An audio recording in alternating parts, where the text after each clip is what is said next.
Hi Colchester, I'm Amy Minor, your Superintendent of Schools. Welcome to our Your Vote Matters video series, where we take you into our schools and give you a glimpse of how we put your tax dollars to work every day for the children of our town. Along with the annual report to the community, we hope that this video series will help to inform and inspire you to get out and vote on March 1st. With problem and solution. Remember we talked about that last week? Student enrollment in Colchester continues to be steady, hovering around 2,200 students across our 5 schools. We are up 23 students from last year, and a report by McKibben Demographics forecasts enrollment to continue to climb through the year 2025. The proposed budget that you'll see on the ballot represents just over a 4% increase in district spending.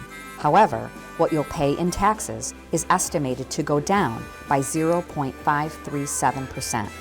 Yes, you heard that correctly. The FY23 proposed budget results in an estimated tax decrease to the taxpayers of Colchester. As we continue to recover from the impacts of this pandemic, our proposed budget maintains the current level of programming, curriculum, and services to our students. It also adds several positions that are critical to our recovery plan. These additional positions will be paid for using federal ESSER funding that is set aside specifically to help our students, staff, and the district recover from the effects of the pandemic. Here's what we're proposing. Literacy continues to be a high priority for the district. Studies routinely show how a student's ability to read by grade 4 impacts their learning in all subjects throughout their school career.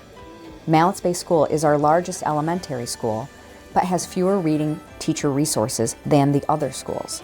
Next year's budget would add a full-time reading teacher at Mallets Bay School to support our elementary students. What do you think is going to happen? I think it will go Stanton. I want to see if it goes. I think it will go to. There is also a growing number of preschool and elementary students who have been identified as needing speech services.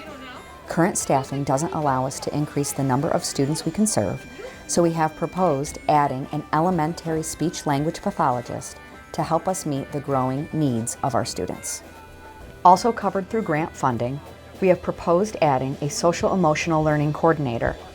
Families and schools all across the country are seeing an increase in students who are struggling emotionally and behaviorally.